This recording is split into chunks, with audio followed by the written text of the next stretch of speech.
అందుకుని ఉన్నంతకాలం తండ్రి స్థుతిస్తూ ఉన్నాం.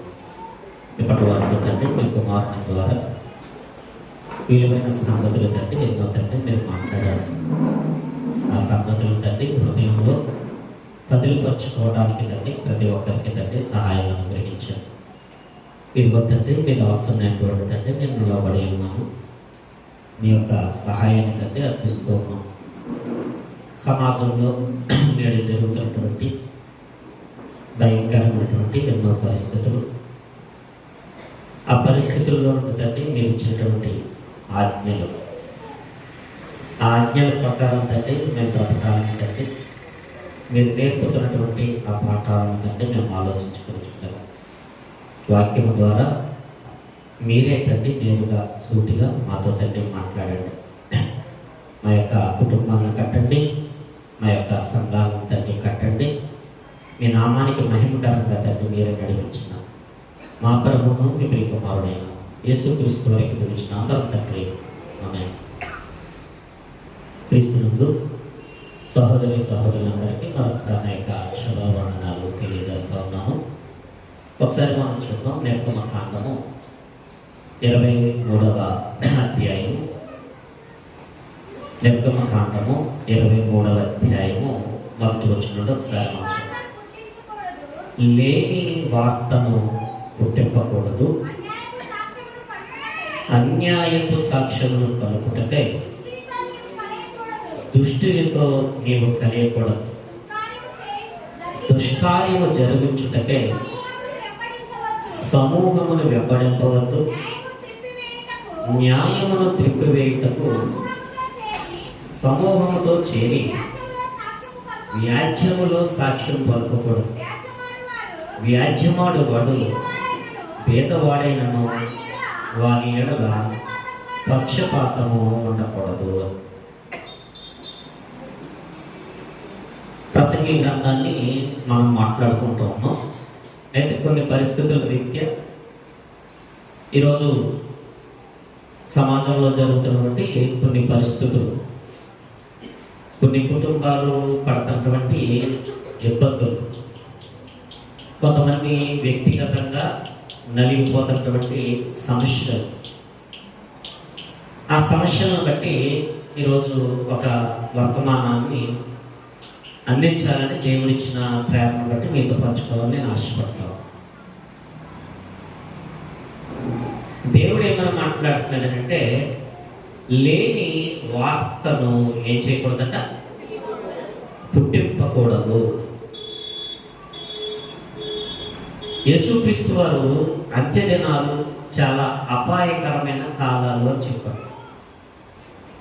యేసుక్రీస్తు వారు వచ్చే దినాల్లో ఎలా ఉంటుంది అని అంటే అంత్య దినాలు, అపాయకరమైన కాలాలు. రోజు రోజుకి మనుషుల ప్రవర్తన చాలా విపరీతంగా మారిపోతుంది. రోజు రోజుకి మనిషి భయంకరంగా మారిపోతున్నాడు. ఎంత భయంకరంగా మారిపోతున్నాడు అని అంటే మన కళ్ళ ముందు మనం చూస్తూ ఉన్నాం. మన చిన్నప్పుడు ఉన్నటువంటి వాతావరణానికి ఇప్పుడున్న వాతావరణానికి తేడా వచ్చిందా లేదా? వచ్చింది. ఒకప్పుడు మనం ఎవరికి భయపడేవాళ్ళం? కుటుంబంలో ఉన్నటువంటి యజమాని, తండ్రి, తల్లికి భయపడేవాడు. ఒక భార్య భర్తకు భయపడేది. టీచర్స్ స్టూడెంట్స్కి, స్టూడెంట్స్ టీచర్స్కి భయపడేవారు. ఒక భయం అన్నది సమాజంలో కనబడేది. అందుకే ఆ కాస్తో కోస్తో ఉన్న భయం సమాజంలో నేర ప్రవృత్తి అన్నది తగ్గడానికి ఒక కారణమయ్యేది. యేసుక్రీస్తు వారు వచ్చే దినాల్లో ఎలా ఉంటుందనంటే చాలా భయంకరులుగా మారిపోతారు. చూస్తున్నాం ఈరోజు. తల్లి తండ్రి అంటే భయపడని, లెక్క చేయని తరం వచ్చేసింది. ఈరోజు ఎవరు భయపడాల్సి వస్తుంది? రివర్స్ అయిపోయింది ఈరోజు.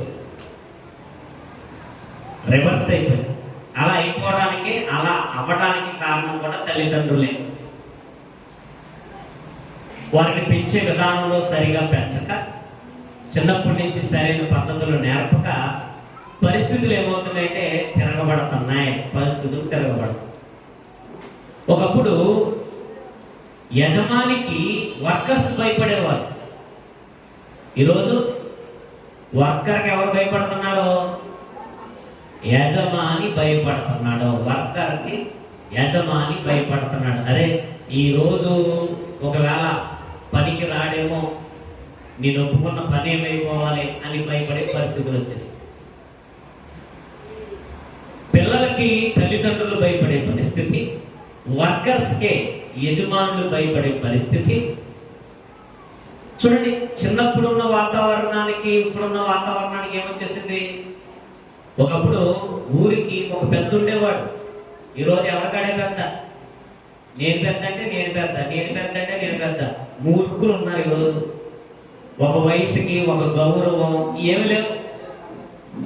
ఒక పెద్ద ఆయన ఉంటాడు, మంచి చెప్పి ఆయన ఉంటాడు, ఒక మంచి చెడు చెప్పి ఆయన ఉంటాడు, పక్షపాతం లేకుండా మాట్లాడే వాళ్ళు ఉంటారు. ఆ పక్షపాతం లేకుండా మాట్లాడే వాళ్ళకి లోబడాలి అన్న మనసు లేదు. దేవుడు ఏం చెప్తున్నాడు అంటే, పెద్దలకు లోబడమని దేవుడు చెప్పాడు, తల్లిదండ్రులకు లోబడమని దేవుడు చెప్పాడు, ఏమండి యజమానులకు లోబడమని దేవుడు చెప్పాడు, భర్తకు లోబడమని దేవుడు చెప్పాడు. పరిస్థితులు ఏమైపోయినాయి ఈరోజు? ఉల్టా. వారికి ఎవరు భయపడుతున్నారు ఈరోజు? పోసుకుంటున్నారు. కొంతమంది ఇంటికి వెళ్తానికి కూడా పోసుకుంటారు. పరిస్థితులు ఏమైపోతున్నాయి అంటే రోజు రోజుకి రివర్స్ అయిపోతున్నాయి.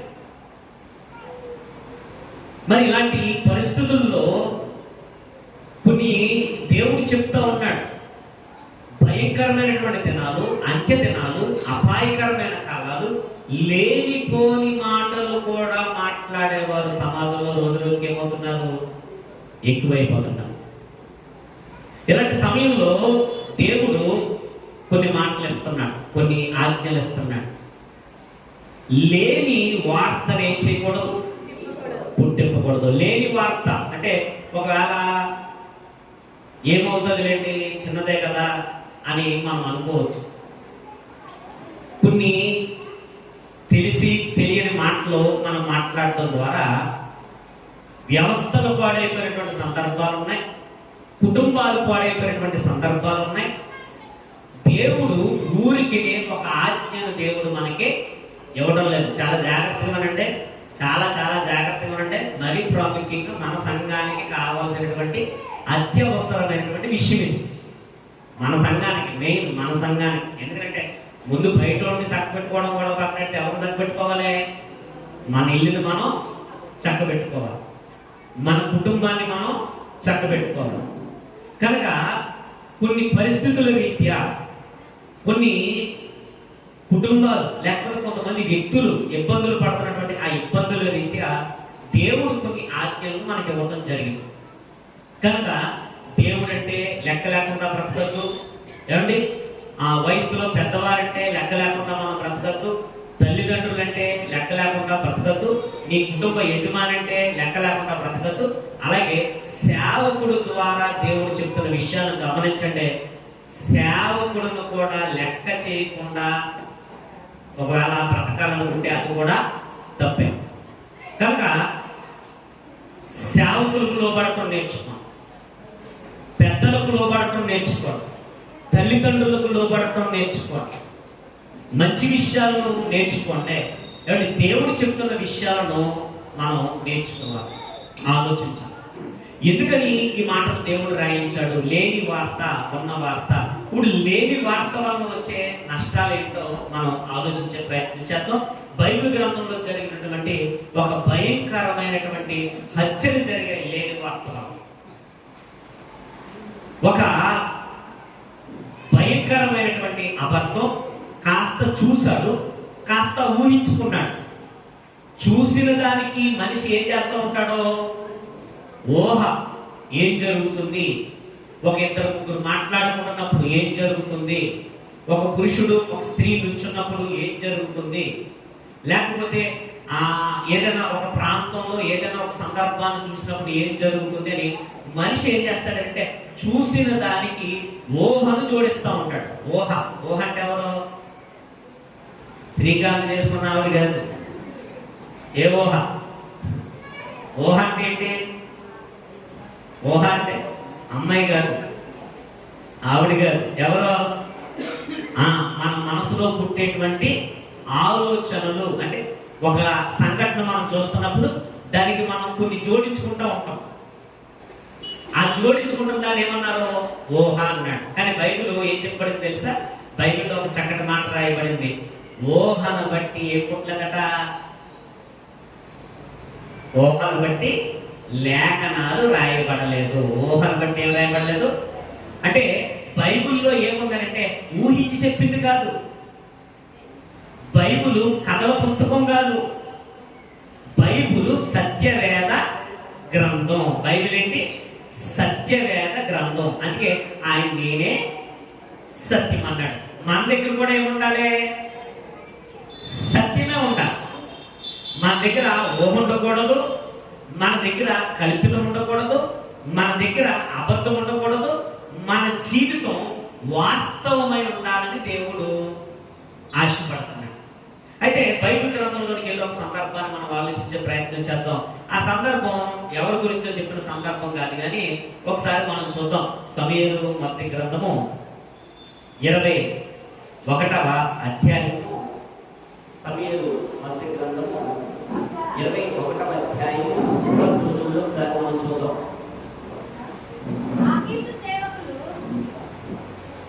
సమూయేలు మొదటి గ్రంథం 21వ అధ్యాయం మొదటి వచనం.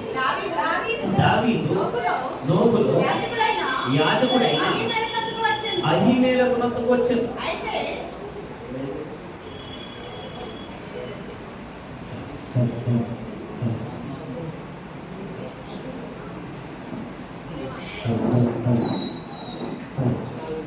దావీదు నోబులో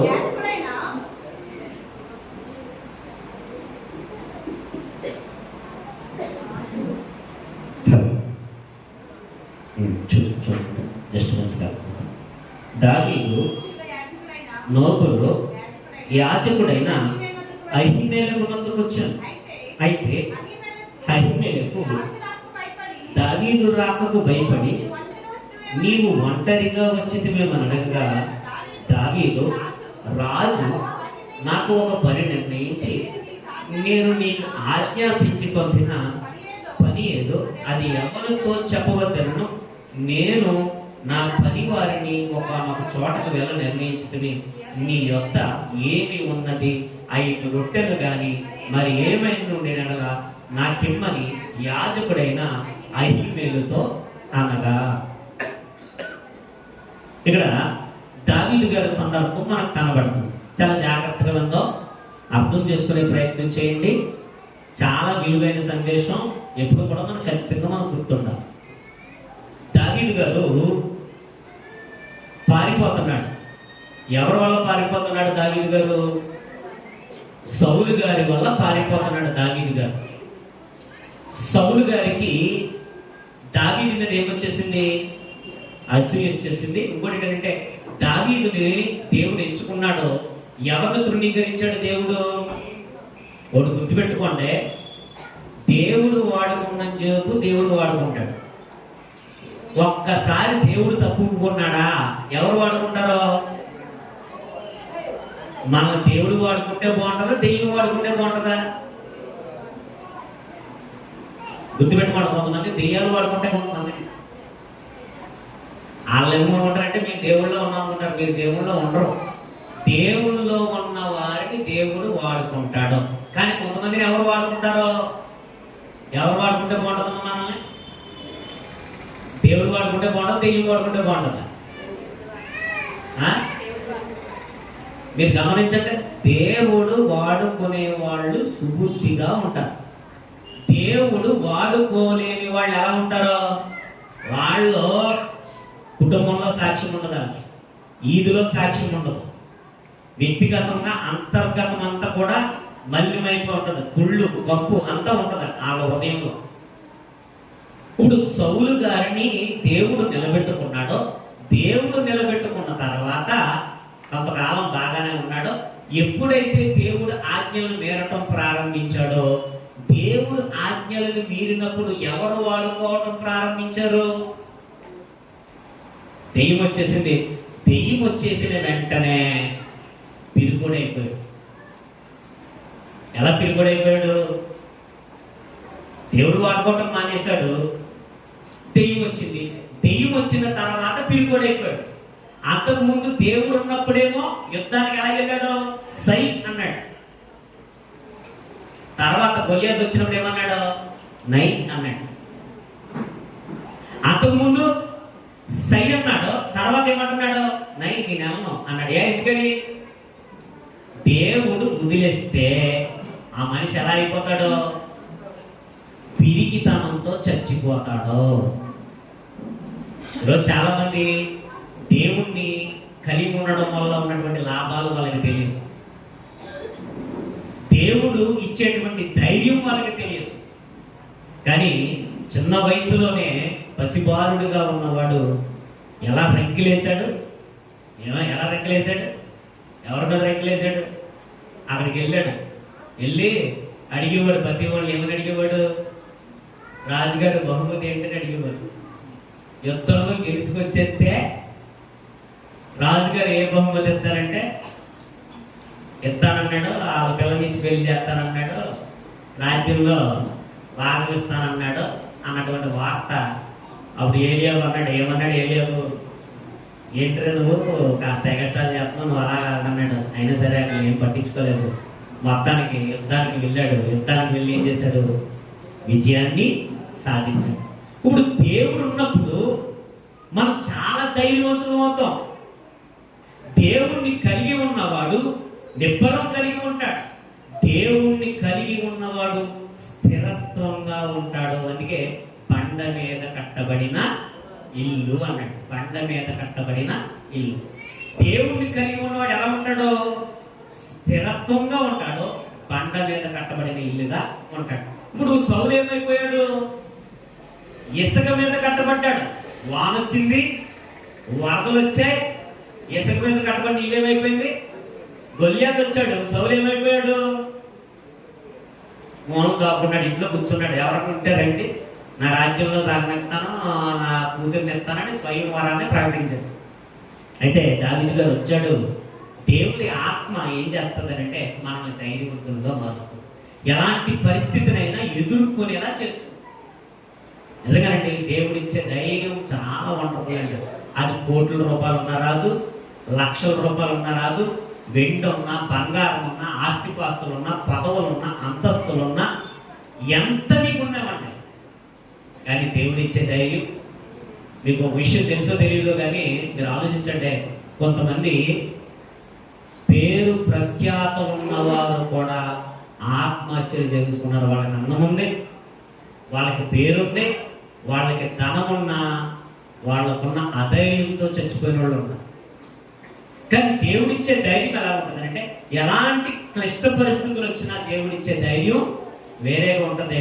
మొత్తం మీద వెళ్ళాడు, గెలిచాడు. గెలిచి తర్వాత ఒక పాట పాడారు. ఏమని పాట పాడారు? మొగోడు పాడిన పౌన్. ఎవరు పాడారు? లేడీ ఫాలోయింగ్ పెరిగిపోయింది. ఎవరికే? లేడీ ఫాలోయింగ్ తగ్గిపోయింది. ఎవరికే? ఈ లేడీ ఫాలోయింగ్ పెరిగేసరికి ఇంకా మండింది. ఎవరికే? సౌలు గారికి అసూయ వచ్చింది. అసూయ వచ్చి ఏం చేద్దాం అనుకున్నాడు? చంపడానికి ప్రయత్నాలు ప్రారంభిస్తున్నాడు. ఏదో విధంగా తను లేకుండా అయిపోవాలి, ఏదో విధంగా తను చచ్చిపోవాలి, ఏదో విధంగా దావీదు ఉండడానికి వీల్లేదు. దావీదు ఉంటే నా రాజ్యంలో నేను ఉండను. తర్వాత నెక్స్ట్ ఎవరు రాజు అయిపోతారో? ఖచ్చితంగా దావీదే అయిపోతాడని చెప్పేసి అసూయతోటి వెంటాడటం ప్రారంభించినప్పుడు దావీదు ఒకనొక సందర్భంలో బాధపడుతున్నాడు. చూడండి ఏమని బాధపడుతున్నాడో. 20వ అధ్యాయము మొదటి వచనానికి వచ్చేది. పిమ్మట దావీదు రామాలోని నాయోతు నుండి పారిపోయి యోనాతును వద్దకు వచ్చి నేనేమి చేసి నేను చేసిన దోషమేమి, నా ప్రాణము తీయి వెతుకున్నట్లు నీ తండ్రి దృష్టికి నేను చేసిన పాపమేమని ఎంత బాధపడుతున్నాడంటే. తప్పు చేయలేనప్పుడు ఏమొస్తుంది? తప్పు చేయకపోయినా ఏం పట్టారట. కొన్నిసార్లు యథార్థంగా ఉన్నా ఎవరికి నచ్చదో. కొంతమంది యథార్థంగా ఉండి శత్రువులు అయిపోతారు. అది చిత్రం ఏంటండి. దావీదు రాజ్యాన్ని కాపాడి శత్రువు అయిపోయాడు. దావీదు లేకపోతే ఆ రాజ్యం ఏమి లేదు. దావీదు లేకపోతే రాజ్యం లేదు. దావీదు లేకపోతే వీళ్ళంతా ఎక్కడ పోయేవారు? చెరలోనికి పోదురు. దావీదు లేకపోతే సౌలు గారికి ఏం చేస్తారో తెలుసా? సౌలు గారికి ఏం చేస్తారో తెలియదు. వాళ్ళ భార్యలు ఏం చేస్తారో తెలియదు. ఏమండి, అప్పుడు దాకా మహారాణుల్లో ఉన్నవాళ్ళు ఏ వంటగదిలో ఉంటారో తెలియదు. ఏమండి, అంత భయంకరమైన పరిస్థితుల నుండి ఎవరు తప్పించారు? దావీదు గారు వచ్చిన తర్వాత దావీదు గారు తప్పిస్తే ఆ దావీదు గారు ఏమైపోయాడంటే విరోధి అయిపోయాడు. ఎవరికి విరోధి అయిపోయాడు? సౌలు గారికి విరోధి అయిపోయాడు. బాధపడుతున్నాడు. నేనేం తప్పు చేస్తాను చెప్పండి. కొడుకుని అడుగుతున్నాడు, యోనాతాన్ని అడుగుతున్నాడు, తన ఫ్రెండ్ని అడుగుతున్నాడు, తన ప్రాణ స్నేహితుడిని అడుగుతున్నాడు. ఏమని అడుగుతున్నాడు? ఏం చేశాను తప్పు? రాజ్యాన్ని కాపాడడం నేను చేసిన తప్ప, యుద్ధం చేయడం నేను చేసిన తప్ప, ఏ తప్పు చేశానని నీ తండ్రి నా ప్రాణాన్ని తీయాలనుకుంటున్నాడు అన్నప్పుడు మనకు తెలుసు ప్రతి విధంగా కూడా యోనాతాను ఎవరికి సహాయం చేస్తున్నాడో? దావీదు గారికి సహాయం చేస్తాడు. అలాగా పారిపోతున్న క్రమంలో ఒక సంఘటన జరుగుతుంది. దావీదు ఎక్కడికి వచ్చాడంటే నోబులో యాజకుడైన అహీమెలెకు నొద్దకు వచ్చాను. చాలా జాగ్రత్తగా ఉండండి. ఇక్కడి నుంచి క్యారెక్టర్లు వినండి. దావీదు యాజకుడైనటువంటి అహీమెలెకు. యాజకుడు అంటే ఎవరు? చెప్పండమ్మా. యాజకుడు అంటే ఎవరు? ఎంతమందికి తెలుసు? చేయడం.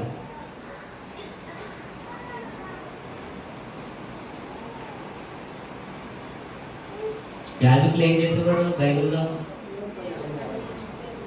దేవుడికి మనుషులకి మధ్య ఒక యాజకుడు ఏం చేసేవాడు? బలులు ఇవ్వాలి. ఎవరిచ్చేవారు? యాజకులకు విధులు ఉన్నాయి కదా. దేవుని మందిరంలో ఒక ప్రాముఖ్యమైన పాత్ర పోషిస్తున్నారు. ఎవరో? ఇప్పుడు పాస్టర్ అంటే ఎవరన్నప్పుడు ఎలా ఇచ్చారు? మా పాస్టర్ ఏం చేస్తారు? పాస్టర్ యాజకుడు అంటే ఏంటని అలా చూసారంటే సీఎన్ వేస్తారు. ఏంటి మీ మీద కాదు. అది ప్రసంగీకరణం చదవమంటే ఆటలాడుతూ కూర్చోండి. ఇంకా చదవకండి. చదువు వచ్చినోడు చదువుతులేదు, చదువు రానోడు చదువుతులేదు. చేయండి, మీకు ఎప్పుడైతే చేయండి. అలా అర్థం ఉంటాడు ఆయన. మా బతుకు మాదే అనుకుంటుంది. మారకండి, బతుకులేం మార్చుకోకండి. ప్రసంగీకరణలో చూద్దాం. ఎగ్జామ్ పెట్టినప్పుడు రిజల్ట్ వచ్చినట్టు అర్థమవుతుంది ఎంతమంది చదివారు, ఎంతమంది చదవలేదు. ఆ రోజు ఎవరు కడుపు నొప్పి వచ్చేసేసి రాయటం మానేస్తారు. కడుపు నొప్పి వచ్చిందంటే అందుకే రాలేదు, తలకాయ పోటు వచ్చిందంటే నేను రాలేదు అని ఎంతమంది అంటారు. చదువు అంటే యాజకుడు. ఇప్పుడు యాజకుడు దేవుని మందిరంలో ఒక ప్రముఖమైన పాత్రగా నిలబడిన వాడు, ఒక సేవకుడు, యాజకుడు. ఇందుకు దావీదు గారు ఎవరి దగ్గర నుండి పారిపోతున్నాడు? సౌలు గారి దగ్గర నుండి పారిపోతున్నాడు. చాలా జాగ్రత్తగా ఉన్నాడు. సౌలు గారి దగ్గర నుండి పారిపోతున్నాడు. పారిపోతున్న విషయం ఎవరికి తెలియదు? అహీమెలెకుకి తెలియదు. యాజకుడి దగ్గరికి వచ్చాడు. యాజకుడు అహీమెలెకు యాజకుడికి ఏం తెలియదు. పాపం ఏం తెలుసు? యాజకుడికి ఏం తెలుసు అని అంటే దావీదు నమ్మకమైన వాడని తెలుసు. దావీదు సౌలు గారికి అల్లుడు అన్న సంగతి తెలుసు. ఏ విషయాలు తెలియదు పాపం. కాబట్టి ఏ విషయాలు తెలియక ఒక సందర్భం జరుగుతుంది. దావీదు గారు వచ్చాడు. దావీదు గారు వచ్చిన తర్వాత అహీమెలెకు అడుగుతున్నాడు. దావీదు రాకకు భయపడి నువ్వు ఒంటరిగా వచ్చావేంటి అని అడిగితే దావీదు, రాజు నాకు ఒక పని నిర్ణయించి నేను నీకు ఆజ్ఞాపించిన పని ఏదో ఎవరితోనూ చెప్పవద్దన్నాడు, నేను ఒక పని మీద వెళ్తున్నాను, ఏమన్నా తింటాకి ఏమన్నా ఉన్నాయని అడిగాడు. ఎవరిని? పాపం పారిపోయే క్రమంలో, రాజుగారి దగ్గర నుండి తప్పించుకోవడానికి పారిపోయే క్రమంలో వీళ్ళకి ఏం వేసింది పాపం? ఆకలితో ఉన్నాడు పాపం దావీదు, తిండి కోసం వెతుకుతున్నాడు. ఏమండి, తిండి తిప్పలు లేని పరిస్థితి వచ్చేసింది. ఎవరికే? యథార్థంగా ఉన్నందుకు ఏమొచ్చేసిందట. కొన్నిసార్లు యథార్థవంతులకి ఏం జరగచ్చు? తిండి తిప్పలు లేని పరిస్థితులు రావచ్చు. అందుకనే కదా యథార్థంగా లేకుండా ఉంటే కడుపు పేరిపోయేలా తినొచ్చని ఆ మార్గాలు నేర్చుకుంటున్నాను. తిని తిని తిని ఏదో ఒక రోజు ఏమైపోతే కడుపు అంటదండి, పేరిపోయేదాకా తినండి. అంటే అందరి గురించి కదలే. కొంతమంది ఏమనుకుంటారంటే దేవుడు ఇచ్చిన మార్గంలో వెళ్ళాలని అనుకోరు. ఎందుకంటే దేవుడు చెప్పినట్టు చేస్తే ఏమొచ్చేస్తుంది? ఇరుకొచ్చేస్తుంది. దేవుడు చెప్పినట్టు చేస్తే ఏమొస్తుంది? ఇబ్బంది వచ్చేస్తుంది. ఆ ఇరుకులోని ఇబ్బందుల్లోని చచ్చిపోతానేమో అన్న భయం. కానీ దేవుడు ఏమన్నాడు? నీతి కొరకు ఆకలి తప్పులు గలవారు ధన్యులు. ఏమన్నాడు దేవుడు? ఒక కొటేషన్ ఇచ్చాడు దేవుడు మనకి. నీతి కొరకు, నీతి కొరకు, నీతి కొరకు, నీతి కొరకు అన్నాడంతే. ఆకలి కొంటావా? కొన్ని ఇబ్బంది ఏం లేదు. నీతి కొరకు దాహం కొంటావా? ఇబ్బంది లేదు. ఆకలైనా డబ్బుకైనా ఇబ్బంది ఏం లేదు. కాస్త ఓపిక పట్టు, నీకేమొస్తుంది? తృప్తి. దేవుడు ఏదో ఒక విధంగా మనల్ని ఏం చేస్తాడు? ఖచ్చితంగా ఏం చేస్తాడు? తృప్తిపరుస్తాడు. కనుక ఈ లోకము కొరకు మనము కకృతి పడవలసిన అవసరం. కానీ దేవుడి మాటల మీద, దేవుడి యొక్క మాటల మీద మనం నమ్మకం లేకపోతే మనం అలాగే ఉంటాం. కానీ పాపం దావీదు గారు తనకున్నటువంటి యథార్థతను బట్టి రాజ్యాన్ని కాపాడాడు. రాజ్యాన్ని కాపాడినటువంటి వ్యక్తి ఏమైపోయాడు? పాపం చేదైపోయాడు. రాజ్యాన్ని కాపాడినటువంటి వ్యక్తి ఆకలి దప్పులు వచ్చే పరిస్థితి వచ్చేసింది. పాపం అహిమేలెకు దగ్గరికి వచ్చాడు. వచ్చి ఎందుకంటే ఆ దేవుని మందిరంలో ఏమన్నా రొట్టెలు దొరుకుతాయి, ఆ రొట్టెలు తిని బతుకుదాం అనుకున్నాడు. పాపం తిందామని బతుకుదాం అనుకున్నప్పుడు ఆయన ఏమంటున్నాడో అన్నది ఒకసారి చూద్దాం. నీ వద్ద ఏమున్నది? 5 రొట్టెలు కానీ మరి ఏమి ఉన్నాయి అనలా, అది నా కింద యాజకుడైన అహిమేలెకు తన్ను. యాజకుడు సాధారణమైన రొట్టె నా యొద్ద లేదు, పనివారు స్త్రీలకు ఎడముగానున్న వారైతే ప్రతిష్టమైన రొట్టెలు కలవని దావీదుతో అన్నాడు. అందుకు దావీదు, నిజముగా మేము బయలుదేరి వచ్చినప్పుడు ఈ 3 దినములు స్త్రీలు మాకు దూరంగానే ఉన్నారు. పనివారి బట్టలు పవిత్రములే. ఒకవేళ మేము కార్యం అపవిత్రమే అనలేని రాజాజ్ఞను బట్టి అది పవిత్రముగా ఎంచదగును అని యాజకునితో చెప్పాను. అంతటా యెహోవా సన్నిధి నుండి తీయబడిన సన్నిధి రొట్టెలు తప్ప అక్కడ వేరు రొట్టెలు లేకపోగా వెచ్చని రొట్టెలు వేయి దినమందు తీసివేయబడిన ప్రతిష్టమైన రొట్టెలు యాజకుడు అతనికి ఇచ్చెను. యాజకుడు ఏం చేశాడట? ఇప్పుడు ఎవరి దగ్గర నుండి పారిపోతున్నాడు అతను? ఈ విషయం ఎవరికి తెలియదు? అహిమేలెక్కి తెలియదు. ఇప్పుడు అహిమేలెకు అడిగాడు.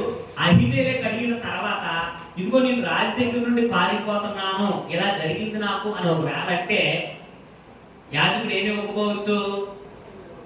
రొట్టెలు ఇవ్వకపోవచ్చు.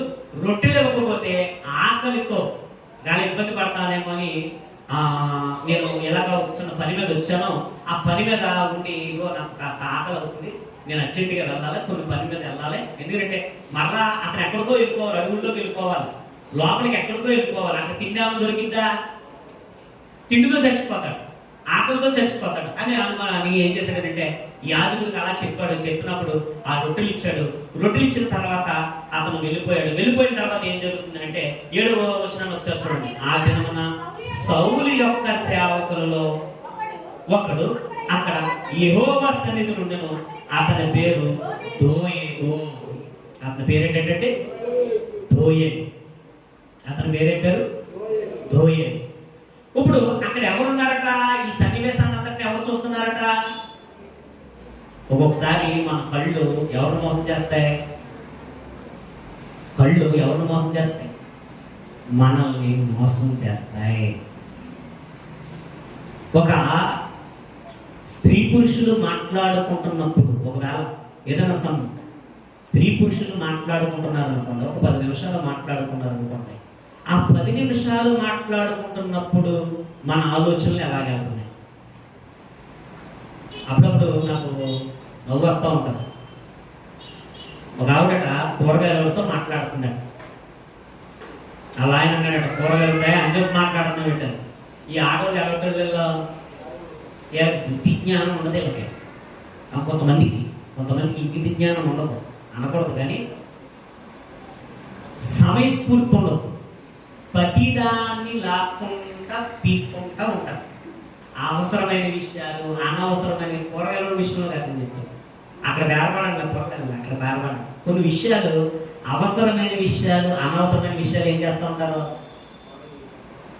మాట్లాడుతూ ఉంటారు. ఇది మాట్లాడచ్చా, ఇది మాట్లాడకూడదా, ఈ అవసరమైనవా, ఈ అవసరం లేనివా అని ఉండవు. కొంతమంది విషయంలో చెప్తున్నాను అని చెప్పి మాట్లాడుతున్నాను. నేను అనుకుంటాను, ఏం మాట్లాడుతుందే ఆ బెండకాయలంతా కేజీ 40 రూపాయలు, 20కి రాదా? ఆడికి తెలుసు అది 20 అని చెప్తాడు, 20 పక్కన అని చెప్తాడు. మగవాడి దగ్గర ఒకలా చెప్తారు వ్యాపారస్తుడు, ఆడవాడి దగ్గర ఒకలా చెప్తాడు. మగవాడు ఏంటో తెలుసా? 100 అన్నాడు అనుకో, 80 ఇస్తాను అంటాడు, పడికెళ్ళి అని చెప్తాడు. అదే ఆడవాడు 150 చెప్తాడు, 150 చెప్తాడు. అనుకుంటారు 50 అడుగుతాడు. అడిగి తెలుసు, వ్యాపారస్తుడికి కూడా తెలుసు తెలియదు. అందుకని ఆయనకి తెలుసు ఆ 150 చెప్తే 50 అడుగుతారని సంగతి తెలుసు. కొన్ని విషయాలు మనం అర్థం చేసుకోవాలి. అపార్థం చేసుకోవటం, అనుమానించడం అనేది కరెక్ట్ కాదు. మన కళ్ళు కొన్నిసార్లు ఏం చేస్తాయంటే మనల్ని మోసం చేసే అవకాశాలు ఉన్నాయి. వాస్తవాలను, నిజాలను మనం ఏం చేయాలంటే మనము ఆలోచించాలి. ఏది వాస్తవం, ఏది నిజం అని ఒక సంపూర్ణమైన ఒక అవగాహన వచ్చిన తర్వాత తప్ప మనం ఏం తీసుకోకూడదు? నిర్ణయం తీసుకోకూడదు. ఒకవేళ అలా నిర్ణయం తీసుకుంటే ఏం జరుగుతుందంటే కొన్నిసార్లు కుటుంబాలు కూలిపోయే పరిస్థితి ఉంటుంది. అక్కడ తోయా ఉన్నాడు, అక్కడ జరుగుతున్న బట్టి సన్నివేశాన్ని అంతటిని చూస్తున్నాడు. సన్నివేశాన్ని అంతటిని చూస్తూ వాడు మైండ్లో ఊహించుకుంటున్నాడు. ఎప్పుడు కూడా ఊహ అన్నదే మనకి మంచిది కాదు, ఊహ అన్నది మనకి మంచిది కాదు. ఎందుకు విషయం చెప్తానంటే కొన్ని మనం మాట్లాడుతున్నప్పుడు ఎలాంటి పరిస్థితులు వస్తున్నాయంటే ఒక మనిషిని తప్పుగా అనుకోవడం, ఆ మనిషి గురించి తప్పుగా మనం ప్రచారం చేయడం, ఆ మనిషి గురించి మనం ఇంకొక వ్యక్తి దగ్గర మనం పంచడం, దానివల్ల ఏం జరుగుతుందంటే కొన్నిసార్లు కుటుంబాలకు ఇబ్బంది జరుగుతుంది, కొన్నిసార్లు కాపురాలు పోయే ప్రమాదం ఉంది, కొన్నిసార్లు పిల్లలకు మచ్చ వచ్చే ప్రమాదం ఉంది. కనుక మనం కొన్ని విషయాలు ఆలోచించి మాట్లాడటం మంచిది. ఒక నిర్ణయం వచ్చిన తర్వాత మాట్లాడటం మంచిది. కానీ ఇక్కడ ఏం జరుగుతుంది అంటే దావీదు గారేమో పారిపోతున్నాడు. ఈ సందర్భం ఎవరికి తెలియదు? అహీమెలెకు తెలియదు. అక్కడ ఎవరు చూస్తున్నాడు? దోయాగు ఉన్నాడు. ఈ రోజుల్లో కూడా చాలా మంది దోయాగులు ఉన్నారు. ఆ దోయాగు చేసిన పని ఏంటి అన్నది ఒకసారి మనం చూద్దాం. ఏం జరుగుతుంది అన్నది ఒకసారి మనం చూద్దాం. 10వ చూడండి, 21వ అధ్యాయం 10వ చూడండి. అంతట దావీదు సౌలునకు భయపడినందున ఆ దినమున లేచి పారిపోయి గాతు రాజైన ఆకీషు వద్దకు వచ్చాను. ఆకీషు సేవకులు ఈ దావీదు ఆ దేశపు రాజు కాడ వారు నాట్యం ఆడుచు గాన ప్రతిగానాలు చేయొచ్చు సౌలుకు వేలకొలిది అతను చేసినని, దావీదుకు 10 వేలకొలిది అతను చేసినని పాట పాడారు కదా అన్నప్పుడు అతడు ఏం చేశాడు? 11వ వచనంలో చూడండి. కాబట్టి దావీదు వారి ఎదుట తన చర్య నూర్చుకొని వెర్రి వాళ్ళని నటించుచు ద్వారపు తలుపుల మీద గీతలు గీయచ్చు ఉమ్మి తన గెడ్డం మీద కారణించుచూ ఉండెను. చూడండి, పారిపోయాడట, ఆకీషునందుకు పారిపోయాడట. పారిపోయినప్పుడు దావీదుని వాళ్ళు గుర్తుపట్టారట. దావీదుని గుర్తుపట్టి ఇతడు ఆ దేశపు రాజు కాదా, మనకు ప్రమాదం కదా అనుకున్నప్పుడు భయపడి ఏం చేస్తాడంటే పిచ్చివాడిలా నటిస్తున్నాడట. యథార్థపరుడికి ఏమొచ్చిందట? పాపం ఎలాంటి పరిస్థితి వచ్చిందంటే దావీదికి ఎలాంటి పరిస్థితి వచ్చింది? తన ప్రజల కొరకు సాహసం చేసి తన ప్రాణాన్ని లెక్క చేయకుండా ముందుకు వచ్చిన పాపం దావీదుకి ఎలాంటి పరిస్థితి వచ్చిందంటే కడుపు మాడే పరిస్థితి, పిచ్చివాడిలా నటించే పరిస్థితి వచ్చేసింది. పిచ్చివాడిలా నటించాడు. ఈయన నా దగ్గర తీసుకొచ్చారంటే కొండ అన్నాడు. మొత్తం మీద అక్కడి నుంచి తెలివితేటలుగా తప్పించుకున్నాడు. దావీదు గారు తప్పించుకున్న తర్వాత ఏం జరుగుతుంది? మరలా 6వ వచనానికి వచ్చిన మరలా 22వ మొదలు చూడండి ఒకసారి. దావీదు అక్కడి నుండి బయలుదేరి అదుల్లాము గుహలోనికి తప్పించుకుని పోగా, మరి ఎక్కడి నుండి ఎక్కడికి పారిపోతున్నాడు? అతను సౌలు గారు తరవడం, ఈయన పారిపోవడం. సౌలు గారు ఏం చేస్తున్నాడు? తరుగుతున్నాడు, ఇతనేమో పారిపోతున్నాడు. ఓ చోట నుండి ఓ చోటకి పారిపోతున్నాడు పాపం తప్పించుకోవడం. అదుల్లాము గుహలోనికి పారిపోయిన తర్వాత సౌలు గారు మళ్ళీ ఒక మీటింగ్ ఏర్పాటు చేశారు. మీటింగ్ ఏర్పాటు చేసి ఏమని మాట్లాడుతున్నాడో అదే అధ్యాయంలో మనకు కనపడ చూడండి. 6వ వచనంలో చూడండి. దావీదు అతని జనులను ఫలానా చోట ఉన్నాడు సౌలు వర్తమానము వచ్చింది. అప్పుడు సౌలు గిబియా దగ్గరలో ఉన్న రామ ఒక పిచ్చుకల వృక్షం కింద దిగి ఈటి చేత పట్టుకున్న అతని సేవకులు అతని చుట్టూ నిలిచి ఉండగా సౌలు అతని చుట్టూ ఉన్న నిలిచిన సేవకుల దగ్గర, బెన్యామీనీయులారా ఆలకించుడి, యెస్సై కుమారుడు మీకు పొలములను ద్రాక్ష తోటలను ఇచ్చిన మిమ్మల్ని సహస్రాధిపతులుగాను శతాధిపతులుగాను చేయన మీరెందుకు నా మీద కొట్టరు? అధికారం ఎవరిలో ఉన్నా? అధికారం ఎవరిదే? నేను రాజుని.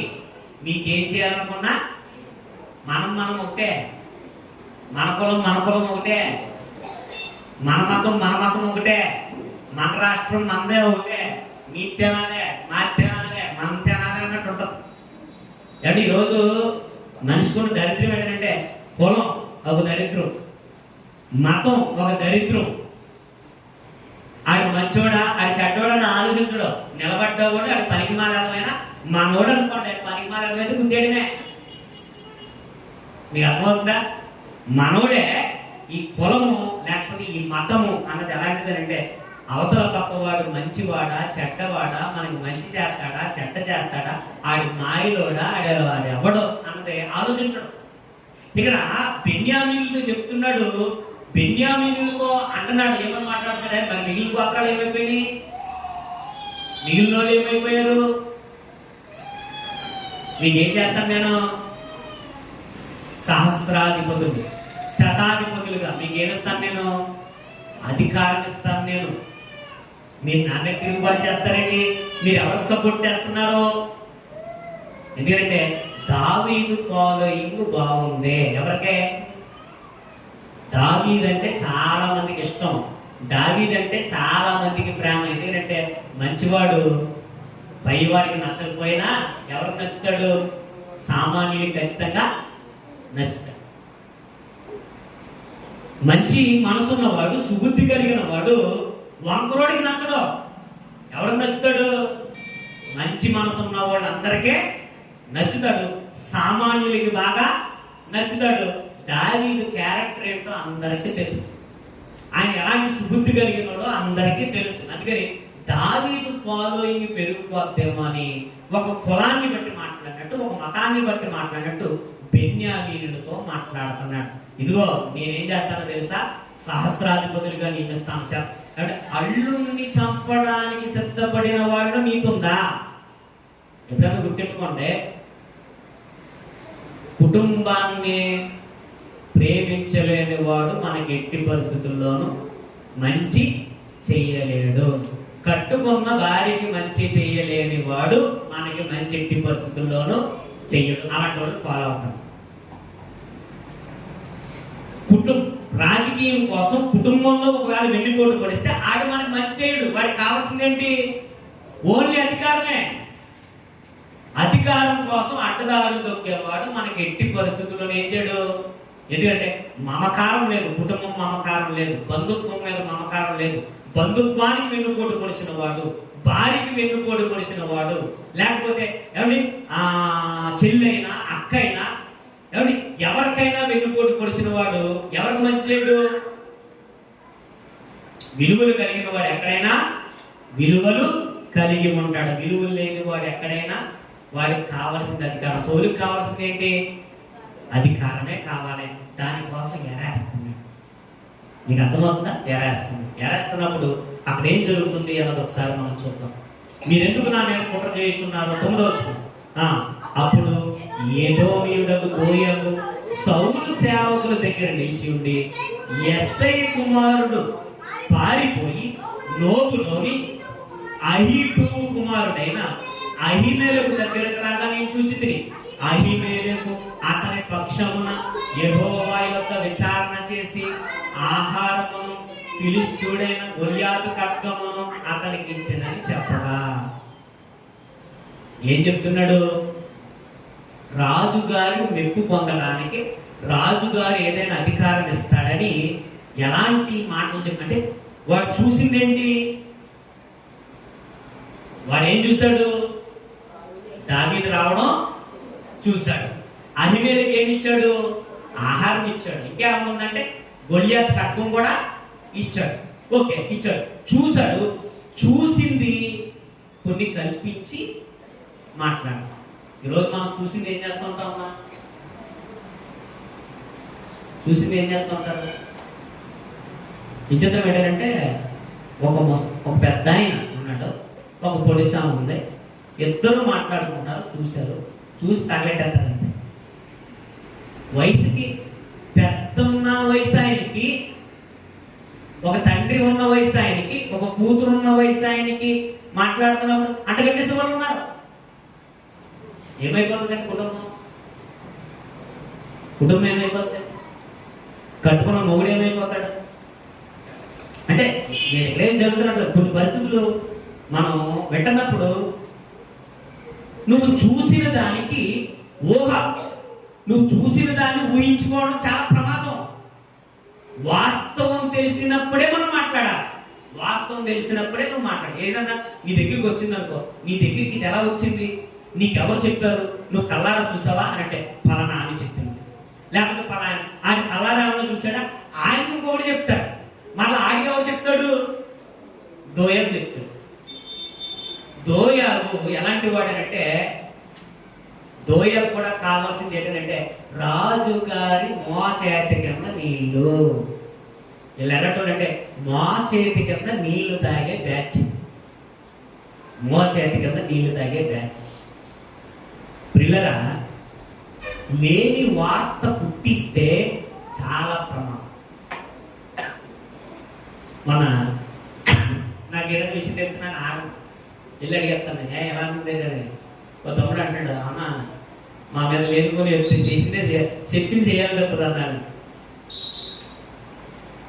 అలా కాదు తమ్ముడు, నువ్వు అర్థం చేసుకో. ఇప్పుడు అప్పుడు నేను చెప్పాను, కొంతమంది ఉంటారు మన క్యారెక్టర్ని దిగజార్చేవాడు పక్కన మాట్లాడతాడు, మన క్యారెక్టర్ని బిల్డప్ చేయాలనుకున్నవాడు మనతోనే మాట్లాడతాడు. నీకు అర్థమవుతుందా? మన క్యారెక్టర్ని సరిచేయాలనుకున్నవాడు డైరెక్ట్గా వచ్చి మనతోనే మాట్లాడతాడు.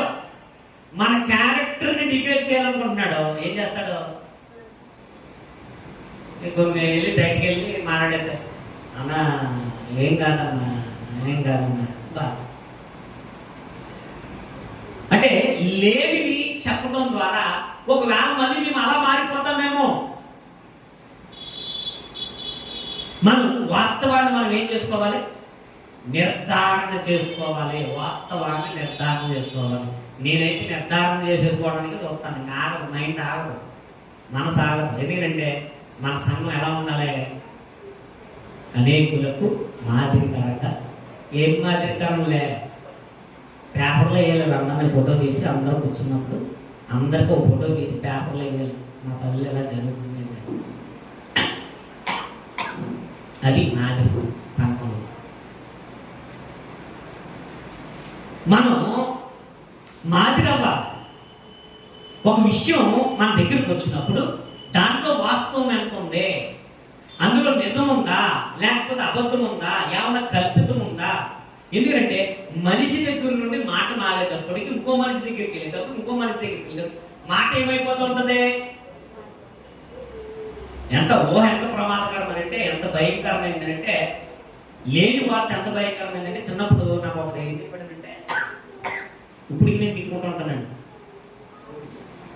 ఆ ఇంటర్ సెన్సైట్ ఉంటుంది. రే సాయంత్రం మాట మా ఇంటికి సెన్సైట్ దెయ్యం వస్తుంది రాయలు, దెయ్యం వస్తుందట. దెయ్యం వచ్చి మళ్ళీ ఇంట్లో వస్తుందట. ఇంటికాడికి వచ్చి ఆ బిర్యానీ కట్ట పెడితే తినేసి పోద్దట. నేను అది చెప్పింది నిజమని నమ్మేశాను. కొంచెం పెద్ద కాకపోతే కన్నా నన్ను భయపెట్టి చంపేవు కదరా అంటే, దెయ్యం వస్తుందట, వచ్చట ఏదో కొమ్మ పెట్టి ఎంత తినేస్తుందట, ఇంత తినేసి పోద్దట. అది ఉన్న వార్త లేని వార్త. నాకు అప్పుడు ఆలోచన రాలేదు, ముందు ఈయన ఎందుకు బతుకున్నాడా అని. నిజంగా చెప్తే ఏం జరుగుతుంది? ఖచ్చితంగా ముందే అడిపోతాడు. నాకు అప్పుడు రాలేదు. నిజంగా వస్తుంటే ముందే అడిపోతాడు కదా. అలా జరిగితే ఎవరు పోతారు ముందు? కొన్ని లేని వార్తలను నమ్ముతూ ఉంటారు. మనల్ని కూడా ఎవరి దగ్గరికి వెళ్ళి చూపించుకుంటా వెళ్తారు. అది లేని వార్త ఉన్న వార్త.